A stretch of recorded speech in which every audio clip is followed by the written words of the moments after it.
I just.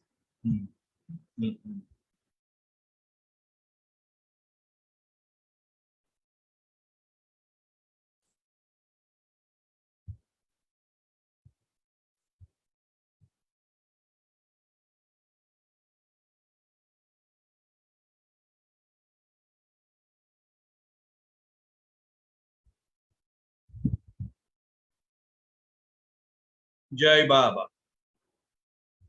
Nothing is real but God. Nothing matters but love for God. God is the only reality. All else that seems real is illusory. God and I are one. Meher Baba. Avatar Meher Baba ki Jai. Thanks to beloved Baba, Jai Baba to all of you. Last turn, we completed a very wonderful series of 4 books, Conversations with the Awakener, More Conversations with the Awakener, Intimate Conversations with the Awakener, and Flowing Conversations with the Awakener. Today, we are going to start a new chapter now, a new, whatever you call it, a new series. Many people had asked me to take up discourses. Now, as we may all be knowing, or some of us will be knowing, that discourses is already being read on Wednesdays and Fridays. So I did not want to duplicate it at this stage, but I'm sure later on sometime we will take up discourses, maybe as well God speaks in very deep, in great details. So today what we are going to do is this very, very beautiful small calendar, which is called, if you can see, the Eternal Calendar. It has 365 or more quotes of beloved Baba. It has equal number of very beautiful photographs, and it is a brainchild of Leena Sawhney. I can see one Leena on the board. Is that the same? Are you there, Leena? Yes, Cyrus, just for a bit. Great. Yeah, so this is the brainchild of Leena Sawhney. She's from Pune. And several years back, she had been, should I say pestering? Not pestering, but she had been requesting me, okay, let's do something, some such project of what is called the table calendar or a desk calendar without the day of the month, not Monday, Tuesday, only the date and the month, not the day. So it is eternal. It can be used for as long as you want to use it. And each one has a beautiful photograph of Meher Baba and also beautiful write-up quotes of Meher Baba. And then, of course, this is what she told me. I don't remember now, maybe 6, 7, 8 years back. And then we tossed and turned, and she wasn't too well. And finally, it is up and about. My personal feeling, not because I am very closely associated with this project, I meaning Soumya and I, but because it really is one of the most, what should I say, fitting gift to be given to anybody you want to give a gift. Because you can spread Baba's name, Baba's messages. I myself must have given out almost more than 24 of such calendars to all those people whom I know.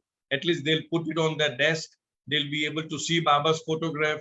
They'll be able to see the message, read the message. So it's a very beautiful gift item. And the price is so meager, so small. It is only 175 rupees, which is something you will spend if you go out and have pani puri or bhel puri and all that. So it's a very wonderful gift item. If you want, you can approach Leena. And I'm sure Rakesh has sent the telephone number as well. Now, since Leena is there on our group, Leena, would you like to speak something about this before we start actual reading? Cyrus, put on your video so that we can all see Leena. Yeah. Go ahead. Cyrus, basically, I think a very wonderful opportunity to thank you and Soumya. I couldn't even have dreamt of taking the first step without both of you there with me. And I just take the credit for it, but the work is all yours. I couldn't even have taken, as I said, even a baby step without you all. And I think this is something which I dreamt of for 10 years before Baba allowed me to actually put it into action. And very, very grateful to him for allowing it. And that's all. I mean, just thank you, Baba. And one more person who really deserves the credit is Tasneem. Tasneem has done a lot of artwork on that. So this is the calendar. We are going to read page. Yeah, and Sagar, this young boy, Sagar, who has done all the cleaning work on all the photographs to make them, bring them to a printable state. And this boy has worked through the nights for me, after coming home from his job at 7 and working through the nights to have this ready for me. Right, lovely. So, and we have tried to match the quotes of Baba depending upon the importance of the dates. For example, on a birthday, a particular quote is there, 25th February. On the silence day, 10th of July, corresponding to silence, it is there. In the new life, 16th of October, we have placed something to do with new life. So accordingly, on the date when Baba declared, the highest of the high. So we have tried to match Baba's dates, importance in Baba's dates, along with the messages. So what we'll do is at least for a few turns, if not all the time, I will just showcase the photograph over here so that you get an idea of how beautiful it looks. Okay. And let me tell you this, the copy that I have in my hand is a draft copy. It is not a finished product, and yet it is so beautiful. So we start reading from the 1st of January onwards. Soumya, go ahead. Inscribe these words in your heart. Nothing is real but God. Nothing matters but love for God. God is the only reality. All else that seems real is illusory. God and I are one. I have been repeating this for I don't know how many years now, maybe 10, 15 years, maybe more. So when the calendar came about, Leena requested that we put this as the first. And it's a very profound statement which says, Baba says, inscribe these words in your heart. It is so important. It is so impactful. Nothing is real but God. It is so profound when we know that nothing is real but God. It means that anything that we are going through, the ups and downs in life, which we all have to go through depending upon our own past karma, if we get this particular sentence in our being, that this is not real. What is happening to me is not real. It's transient. It is a passing show. It is impermanent. Only God is real.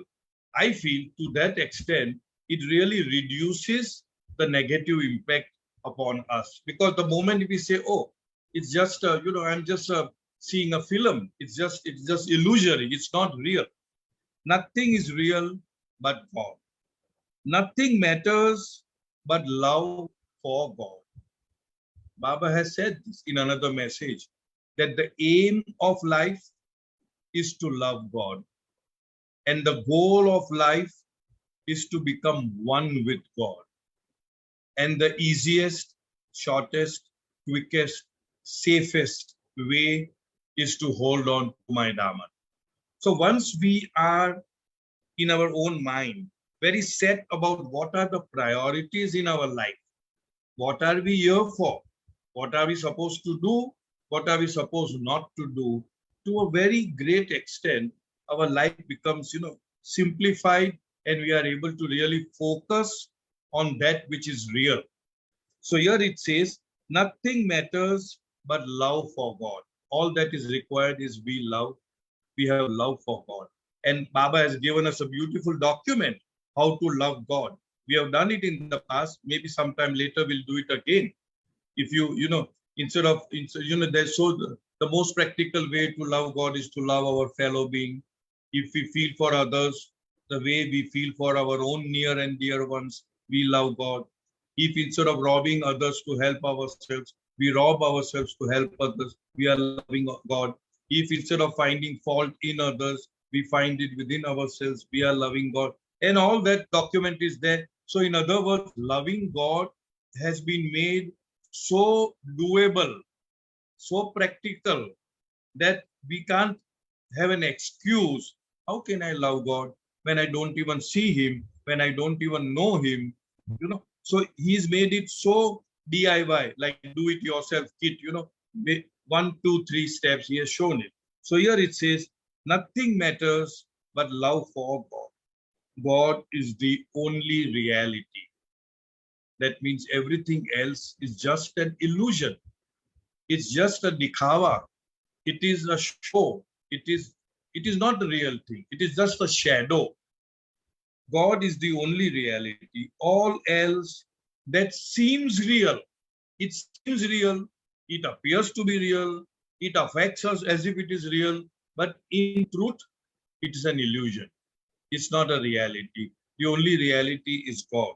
And then Baba finally proclaims, God and I are one. So that was for January 1. We'll see how much we can do when there's no hard and fast that we should do so many dates or whatever. As and when we come to the end of our time, we stop and then continue from then on. This is, in fact, nothing but discourses, nothing but quotes. Just that we are not using the discourse book, we are doing the quotes from the eternal calendar. Just as a thirsty man in the desert under the hot sun values water more than a heap of pearls and diamonds placed before him, so also a true lover of God wants him alone and considers every other object as a trifle before him. The real lover desires no name, fame, or money, but his beloved. He who does not possess such an attribute is a man full of self-interest. This is January 2. Just see the photograph. What a beautiful photograph of Baba. This was taken in Bombay, I suppose. Russell Studio in Bombay. This is 2nd of January. Just as a thirsty man in the desert, under the hot sun, values water more than a heap of pearls and diamonds placed before him, so also a true lover of God wants him alone. That means wants God alone, and considers every other object as a trifle before him. Now, Baba has said that love is a gift from God to man. It is a gift which is rarely given, because if that gift is given, and if the recipient of the gift is not matured and prepared enough to contain the gift, he will not be able to contain it. He might even drop his body. So it's a very rare gift, and the one who gets it, Baba says, he is like a fish flopping out of water. When the fish is taken out of water, how it flops, wanting to go back to the ocean. So that is the criteria of a true lover of God. And Baba says a true lover of God is not attracted, distracted, affected by anything other than God. He only wants God. The other example that Baba had given in one of the discourses was that there was a disciple who would constantly pester the master, when will I get God realization? When will I see God? When will I see God? And the master said, a time will come when you'll do it and all that. One fine day, again the same question. So master took the disciple into the sea, almost midway, and caught hold of the neck and immersed, ducking we call it, immersed the face, the head in the water, and allowed him to struggle so much that he felt that I will die now. The moment the master felt that it's enough, he would just bring it out just for a split second and again duck the head inside. And this happened quite a few times. And immediately after bringing him out, after a few times, the master asked, what is it that you desire, that you longed for, when you were inside. And he said breath. I was longing for breath because that was the most dear to me. So the Baba said, the master says that when the time comes when you are so desirous, so longing only for God and nothing else, that is the time you will not have to ask me, when will I find God? You will automatically find God. So that is the pinnacle, that is the height of desperateness that should be there, if at all we are even thinking of becoming one with God. Then Baba says, the real lover desires no name, fame, or money. All these things are very ephemeral. But his beloved, he who does not possess such an attribute is a man full of self-interest. That means either you are really having love for God or you are selfish. You are having self-interest. We are just pseudo lovers, or you can say even hypocrites to that extent. Now, here on the second, there is a marking here, which is also another important thing of this calendar, that important events in Baba's life are noted down.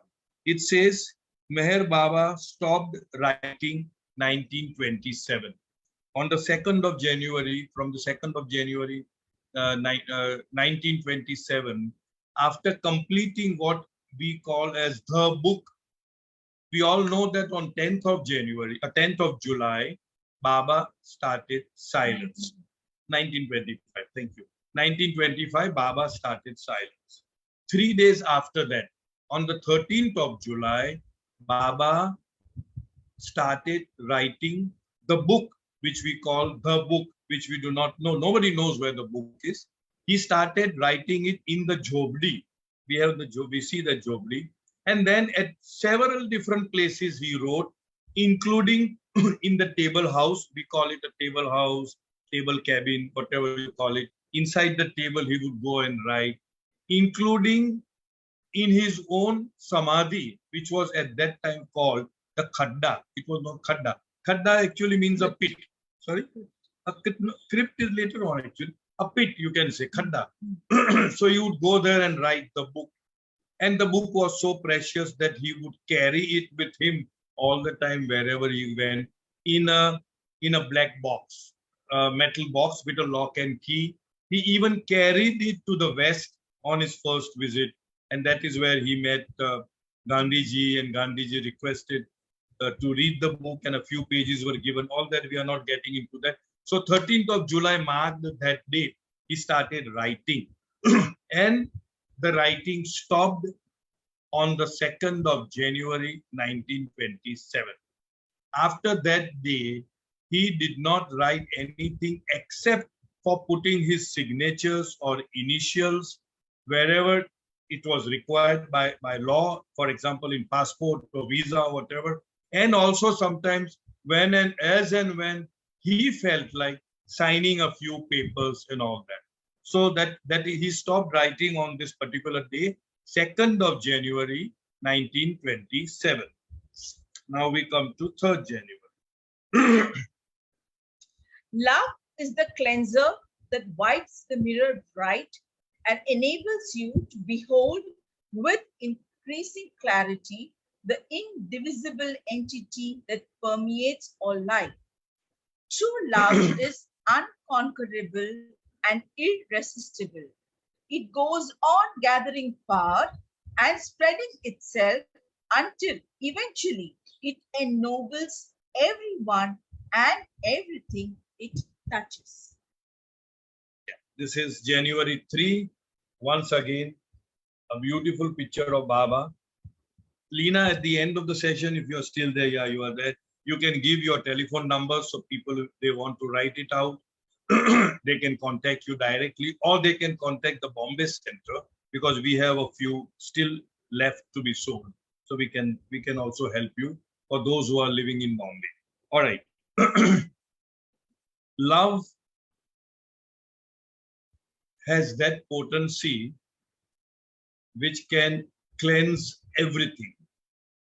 At one place, Baba says that the greatest law of God is love that holds the key to all problems. Greatest law of God is love that holds the key to all problems. Again, as I said earlier, the aim of life is to love God. Now, what exactly is love? We talk very loosely. Love, infatuation is considered as love, devotion is considered as love, lust is considered as love, and all that. But basically, when we talk about pure love, unadulterated love, in short, as I understand, love is that which gives and does not expect anything in return. Uninterested or disinterested love means you just love for the sake of loving and do not bother what am I going to get out of it. What is the payoff? What do I? Baba has said to that extent that in another discourse, Baba had said that do not bother or worry about your weaknesses. We all have weaknesses: anger, greed, lust, jealousy, hatred, pride, attachment, whatever you call it. Baba says, do not worry about your weaknesses. Love will one day conquer it. You see? So that is the potency, that is the power of love. Then when somebody asks, that is it a better idea to focus on our weaknesses and try to overcome it and try to control it and try to, press it down or suppress it and all that? Then Baba said no, because the more focus or energy we give to our negativity, those things will grow. And Baba said a more positive way is to just ignore your weaknesses and focus on love. It is something like, we used to get, or even now we get those pen drives or rewritable CDs at one time, or those cassettes. There's some music and you don't like it. What do? You just write something over it and the earlier one just vanishes. So Baba says love is that overrides everything. Don't focus on your weaknesses. Each one of us has. Just focus on love. Loving Baba, in Baba, and loving Baba in each and every one of us. That way. So here it says, love is the cleanser that wipes the mirror bright and enables you to behold with increasing clarity the indivisible entity that permeates all life. Indivisible entity is the Lord, is the beingness of all being, is God, is Baba. The beauty of that aspect of God is that He is not only infinite, that means there is no space where He is not. He is not only eternal, that means He always was, is, and ever will remain. He was there from the beginless beginning, and He will continue to remain to the endless end. Not only that, He is infinite, He is eternal, and He is indivisible, cannot be divided, cannot be compartmentalized, departmentalized. He cannot be divided. So that is that indivisible entity called God, and we are all in that. We can never, ever, ever be separated from them.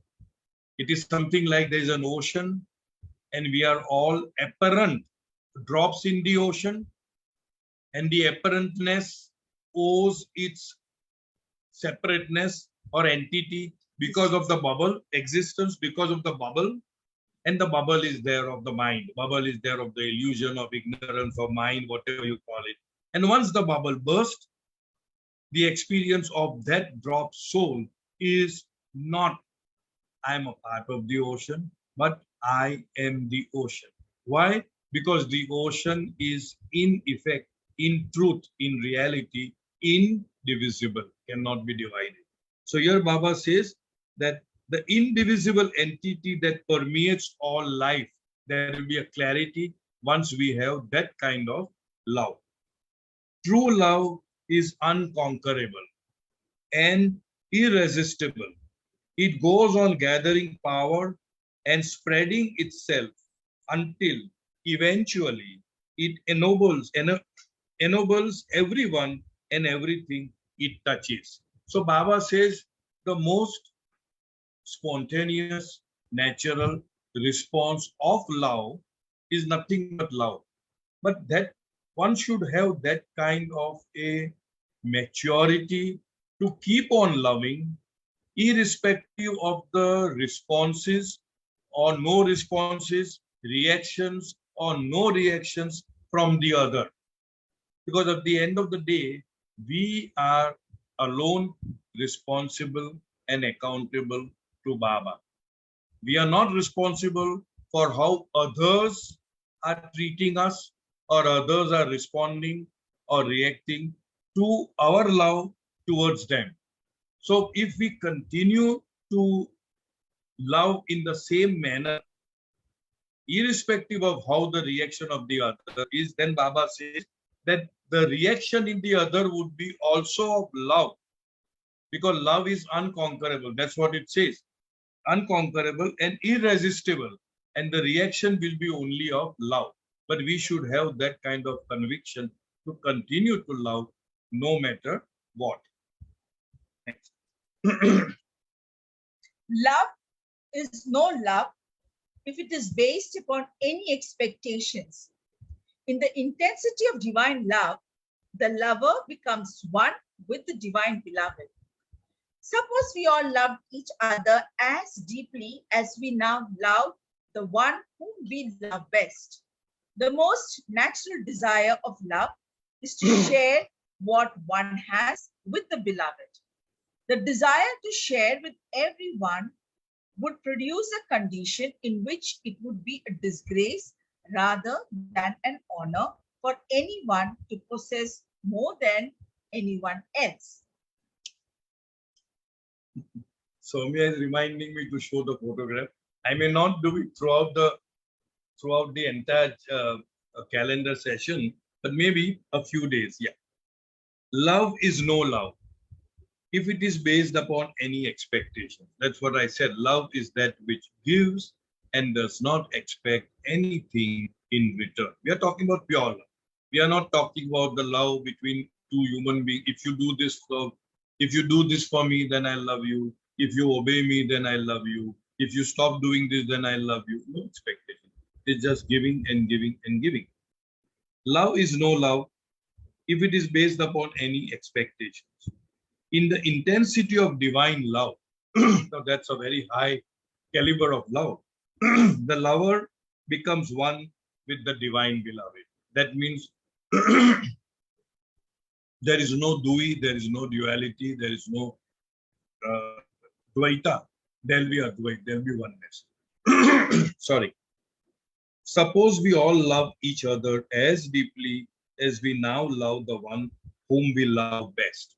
Each one of us, I'm sure, loves somebody the best. Supposing we love everybody the way we love that best. Just imagine the situation of the world, where you would like to give and give and give and not take. The most natural, I'm reminded of a joke, but I'll come to that later. The most natural desire of love is to share what one has with the beloved. If I have something, I want to share with the beloved. Now, your beloved may be your wife, your husband, your parents, your children, your friends, whosoever that may be. But you want to share. You want to just give that to the other. The desire to share with everyone would produce a condition in which it would be a disgrace rather than an honor for anyone to possess more than anyone else. Then there would be equality. Why? Because it would be a disgrace if I am owning something much more than somebody else is owning. And if I love everybody as I love the one whom I love the best, my normal reaction should be that I want to make everybody equal. Everyone should be happy. So that is the about love. Now I'm reminded of a joke. I'm sure you must have all heard, because nowadays, if it comes in circle, it keeps coming. See, there was a group of friends, childhood friends, that they have now grown old. They have grown 65, 70 years. And one fine day, they decided that let's all join together and go to a restaurant and really enjoy ourselves with nice food and drinks and everything. So they are all old, 65, 70, 75. And they had a lovely time. They had a great time. So now after everything is over, the bill was brought. And when the bill was brought, everybody, because Baba says, no, you want to give and not, everybody jumped and wanted to pay the bill. To such an extent that there was actually a fight. Everybody wanted to pay. No, I will pay. No, you should not. So there was this kind of a love. They said, I will pay. And the owner was so touched by this camaraderie, by this love. And, after so many years, they are meeting and all that. And so then what they struck upon an idea. They said, okay, what we'll do is we'll take around the hotel. It was a big hotel. We'll all run around the hotel, and whosoever comes first will pay the bill. So all agreed. Everybody agreed. Okay. So on your mark, get set, go. They all went around, and the owner waited for 3 days. 3 days for somebody to come and pay the bill. So, in other words, they enjoyed everything and ran away without paying the bill. Okay, but that's not what Baba is advocating. I just remembered that joke and I'm sharing with you. Love is its own excuse for being. It is complete in itself and does not need to be supplemented by anything else. The greatest saints have been content with their love for God, desiring nothing else. Only the way of love is the best and easiest path. It means to love only God and none beside him. Right. This is January 5. I'm just showing the photograph. This is the sort, if you can see, it's the photograph of the Samadhi and Baba's From image. Yeah, from the window, from the east side window. All right. Love is its own excuse for being. That means love is all encompassing. It is self-sufficient. It does not require anything else to love. Now we are talking about real, genuine, unadulterated, unselfish, selfless love. Love is its own excuse of being. You don't need any other excuse to love.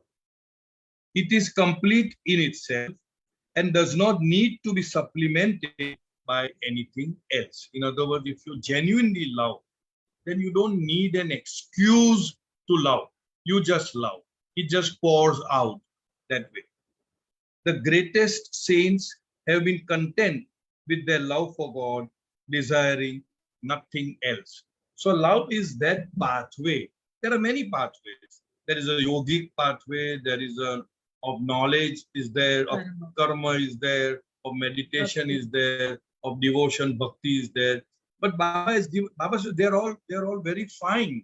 But love is the highest. Because all this finally, if there is no love, then it has no meaning. So love is that which ignites that feeling of longing to become one with the truth, one with the reality, one with the being, one with God, one with whatever you call him to be. If that is not there, this is how I understand. You hang on. You hang on because you don't have that impetus. You don't have that force behind you. That's why Baba says, in meditation, the highest you get to is called the samadhi, which means no thought, no thought. But the moment you come down from samadhi, all the karmas, all the samskaras rush in and you are where you are. No doubt it has its own importance that we are not belittling any of these things. But Baba says that the highest is no thought. And that is not the prerequisite of union. The prerequisite of union is to have longing. You see, this is how beautifully Baba explained that is why Baba has emphasized on the path of love. So Baba says the greatest, this we have done.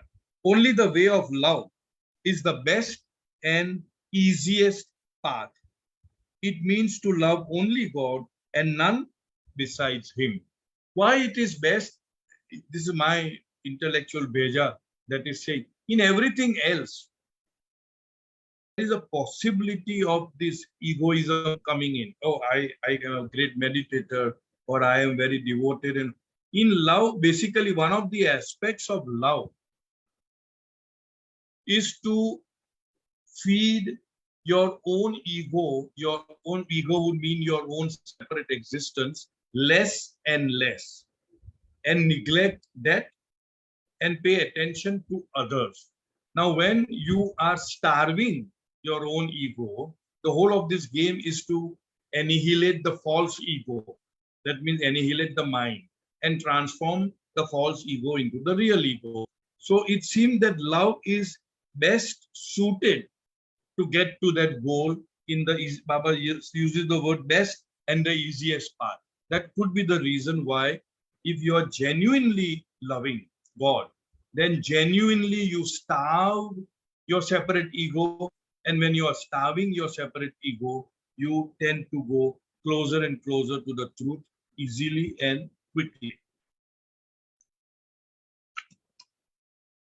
For the fulfillment of the divinely ordained plan, it is necessary that humanity should throw away all its accumulated impediments and surrender unconditionally to the abiding love of God, the unfailing and supremely universal beloved. God has to be accepted in all simplicity and not by laboriously proved intellectual conclusions. This is 6th of January. You can see, Baba's photograph here, right? It says, for the fulfillment of the divinely ordained plan. Now, what is the divinely ordained plan? We all know. There is no creature that is not destined for the supreme goal, as there is no river that is not winding its way to the sea. That is the divinely ordained plan. The plan, the blueprint on the, what should I say? On the drawing board is that. So everyone, everything will finally experience union. That is the plan. And the easier way for the fulfillment of the divinely ordained plan, it is necessary that humanity should throw away all its accumulated impediments. Impediments are hindrances, badha, we call it. Unnecessary. We create problems and then we spend our lifetime solving problems. So why create in the first place? Impediments, and surrender unconditionally to the abiding love of God. In other words, what Baba is trying to say is that let us not be attached to anything other than God. If we are only focusing on God, that is why there's a saying, that if you want God, then you must want God alone. You cannot have on one side God and on the other side you want all the pleasures of the senses and all the other things. That may not work. The unfailing and supremely universal beloved, that is God. You see, so Baba is saying that remove all the impediments, all the hindrances, and focus only on the beloved. God has to be accepted in all simplicity and not by laboriously proved intellectual conclusions. Baba has always emphasized, the heart or the feeling or simplicity or honesty or naturalness, sarchta as we call it, Baba had always emphasized on that. When there was many times the singers would come to entertain Baba, bhajans, kawals, ghazals and all that. And they would be having a very beautiful voice, a voice that they can throw very powerfully. But if it is not sung from the heart, if there is some other intention of singing so that Baba would be pleased and give them more money or whatever, then Baba would never be influenced by that. Baba would never be happy. Of course, he would never condemn anybody, or he would not show his disgust or dislike to anybody. But at the end of the show, Baba would any day prefer a simpleton, as someone who may not be having a very strong voice, but who is singing from the heart. Baba would often say to Begum Akhtar and others, even Lata Limaya, last Sunday, we did that, that unki आवाज में दर्द है. There is pain in her voice. So that means there is something in the heart which is, which you can say that kind of a feeling. So Baba gave importance to that and not just the external. So here Baba says, let me read. God has to be accepted in all simplicity. You have to accept Baba in all simplicity, not intellectual gymnastics, as Baba would call it. No need to show, okay, A equal to B and B equal to C and all that. So not like that, but not by laboriously proved intellectual conclusions. It's not to be, God is not to be accepted with that part, with that way, but it is to be simply accepted with the simplicity of the heart. Things that are real are given and received in silence. Come prepared to receive not so much of my words, but of my silence. When the word of my love breaks out of its silence and speaks in your hearts, telling you who I really am, you will know that that is the real word you have been always longing to hear. This is 7th of January. Meher Baba started using the alphabet board in 1927. We have seen that on 2nd of January, Baba stopped writing. So the moment Baba stopped writing, he had to communicate. So initially, somebody would bring a newspaper and Baba would point at the alphabet on the newspaper. And they were so tiny. So somebody got an idea that they made a full sheet, a full-scape sheet, and wrote on that A, B, C, D, X, Y, Z. And that became like a, Baba would point. Late, 1, 2, 3, 1, 2, 3 was, the numerals were added later on, right? And then that is how it went on a paper and then on a cardboard and then on a ply. So that's how what we call as the alphabet board came into being. So later on, Baba made them add the numerals also, 1, 2, 3, 4, 9, 0, like that. So here it says, Meher Baba started using the alphabet board 1927 on the 7th of January 1927. Things that are real are given and received in silence. So in other words, no tom-tomming.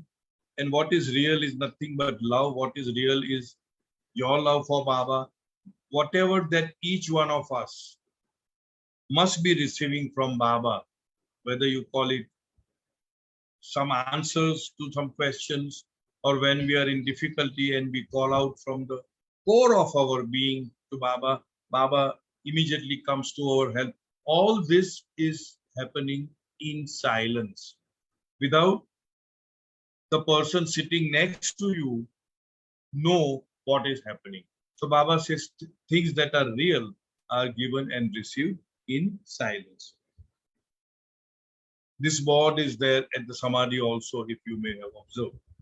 Come prepared to receive not so much of my words, but of my silence. So Baba says that in silence, whatever I have to give you, I will give you, you will receive it, and you will know that I have given you and you have received it. So do not be giving so much of emphasis on words, because whenever the people, the Baba lovers, whenever Baba would have savas or darshan program, people would like Baba to give some discourse and some talk and of course Baba would do. But Baba says, come not for the words, but more for my silence. And there were so many times when Baba would be giving, supposing a talk in English, and people may not know that language. Of course, most of the times it would be translated into Hindi, Marathi, Gujarati, Telugu, and all that. Sometimes, Baba would say, don't worry about what is going on. You may not understand the discourse. Just keep looking at my face and absorb whatever I'm giving you in silence. When the word of my love, it is my favorite. When somebody asks, what do you think Baba broke his silence? What do you know about silence? Frankly, we are all ignorant. Nobody knows what is the real meaning of silence. And nobody knows what is the real meaning of Baba breaking his silence. This particular quote is a quote of convenience, at least for me. When somebody asks, I would quote this and say that it is not a one-time effect like a big bang boom. It is like, see, what it says is, when the word of my love breaks out of its silence and speaks in your heart, telling you who I really am. That means when Baba's word of love speaks in our hearts and convinces us that Baba is what he proclaims to be, the avatar, the God in human form, the God-man, the highest of the high.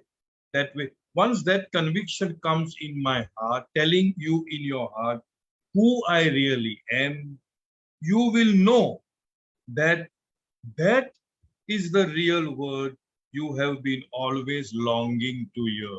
In other words, the breaking of, this is only one such statement. There are many and they are apparently contradicting each other. We are not going into that dynamics. The important thing is here what Baba is, the moment you are convinced in your heart, out of your love for Baba, that Baba is the avatar of the age, that he is the God-man, etc., then that is the word you have always been longing to hear. So in other words, breaking of Baba's silence is in individual's heart, convincing that individual that Baba is the highest of the high, the God in human form. This is one such statement which seems to be, to me at least, making a lot of sense. Wine is prepared by the crushing and further crushing of grapes, whereby it acquires the capacity for intoxication, which usually takes away one's command of understanding. Close and repeated feeling of love for God also brings intoxication, but this takes you towards true understanding. This understanding is not gained through reason or intellect. As long as you remain separated from God and try to understand him, he cannot be understood. This is the photograph, and you see,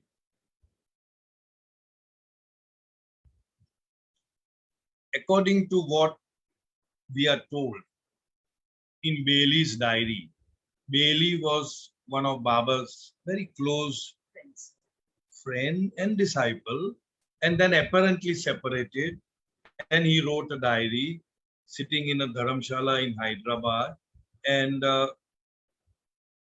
Soumya and I were fortunate enough to go through the diary, which was originally written in Gujarati. We couldn't read that Gujarati because it was too flowery, that once upon a time. And each sentence, without exaggeration, would sometimes run into an entire page or more than a page. So it was quite a tough thing to translate it into English, which we did. And thanks go to many other people like Iraj Buhariwala, who read Gujarati, Kishore Mistry to some extent for a little part of it, who read Gujarati and we translated, and then Kishore's brother Rajnikant Mistry. And so in that diary, what I'm trying to say is, Bailey writes that perhaps this is the first photograph after Baba achieved God realization and a sort of a stamp or a certificate from Upasni Maharaj saying, Merwan, tu Adi Shakti ahe. Merwan, you are the avatar. And I salute you. I bow down to you.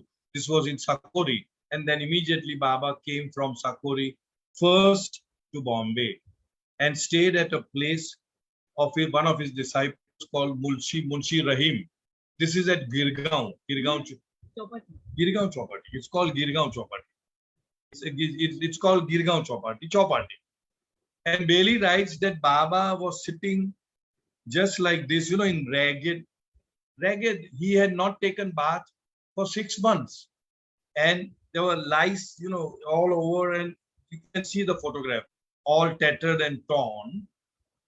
And he was sitting like this, and he expressed a mood to get himself photographed, or was it somebody, I think. In short, Sayyid Sahib or somebody. Yeah. In short, Baba said, okay, I will allow myself to be photographed, provided the photographer reaches very fast. And the Manli, at that time, they were not called Manli friends, whatever. They knew about Baba's very eccentric way of behavior. So immediately, one person was rushed on a bike to get the photographer. And then this was the photograph that was taken. We have this photograph. Sorry? Choni Road, yeah. It is called Girgaon Chowpatty. Anyway, all right.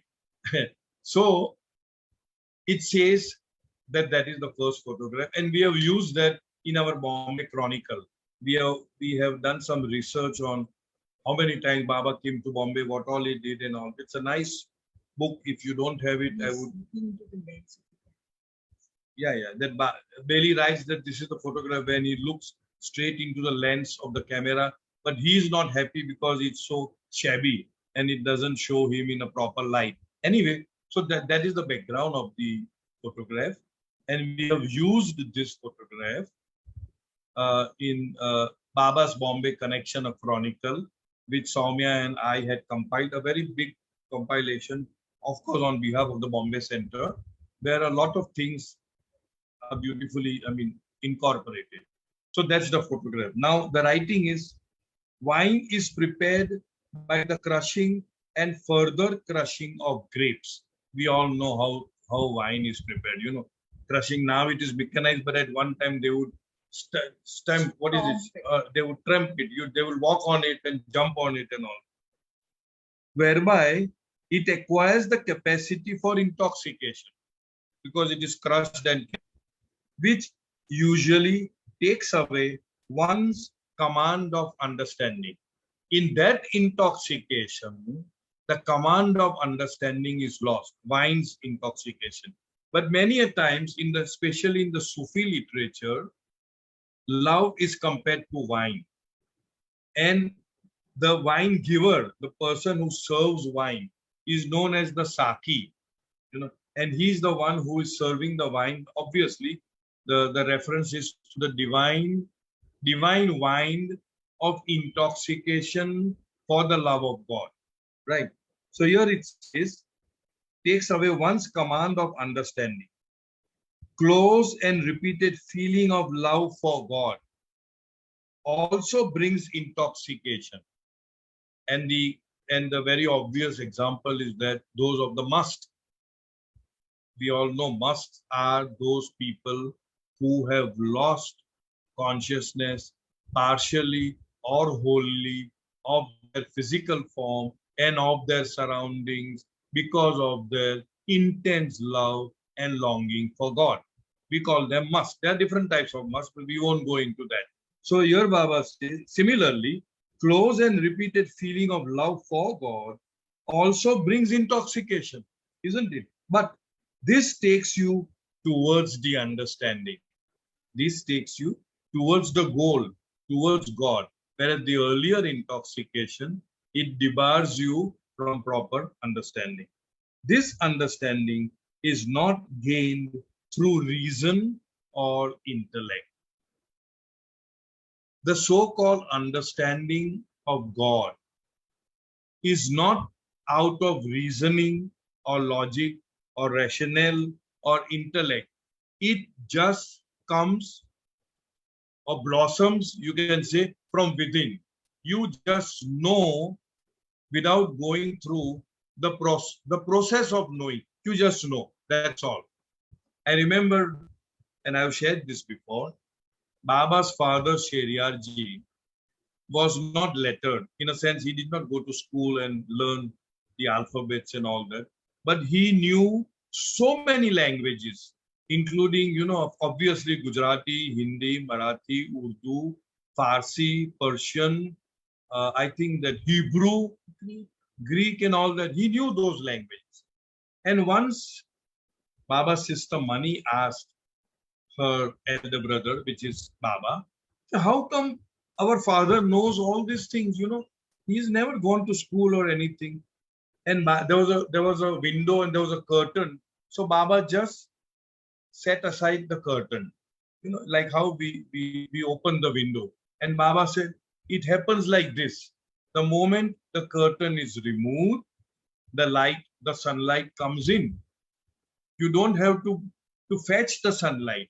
You don't have to invite or call, or it just comes. The curtain has to be removed. And his curtain was removed, and therefore he knew so much. So in the same way, here what Baba says is that this understanding is not gained through reason or intellect. It just blossoms from within spontaneously. You just know. As long as you remain separated from God and try to understand Him, He cannot be understood. In other words, in order to understand God in its entirety is actually to become one with God. That's how I would interpret it. So as long as you are separated from God and you are trying to understand God through your intellectual gymnastics, intellectual mechanism, you will never be able to understand God. Soumya, I think we stop. Okay. Soumya, because I wanted to give Leena a little. No, never mind. Never mind. Go ahead. We'll just read one more. We are on the 9th of January. Go ahead. Go ahead. 7 realities. Oh, no. If it is 7 realities, we won't, because they require deep explanation. So now, today we have completed 8th of January, but that is immaterial. That is not the important thing. The important thing is we are, sorry? Oh, it's okay. We are reading Baba's quotes and trying to understand. As I always say, as Rakesh writes, that these are my personal limited understanding that I am trying to convey. If it fits, fine. If it doesn't fit, fine. So we still have 3 minutes. Yeah, Dilshad has something to ask. Please go ahead, Dilshad. CyruSoumya, may I please request you to show that picture again, which was clicked at the chopati? The picture, the photo. You want to know? You want to see the picture? Oh, yeah. See, you can see here that Baba. Can you see? Yes. Thank you. It is in. He has got a sadra, which is absolutely tattered and torn. He has got a coat and he has got some pants which are, and we are told that he never took bath for the last 6 months that he stayed with Upasni Maharaj, that his food was very meager, he hardly slept, and he consumed a lot of pan, which was, he consumed a lot of pan, which was loaded with tobacco. Unimaginable for any normal human being as to how one can, because I remember my own incident of, having experimented once. One sip and I was flat. I was literally flat.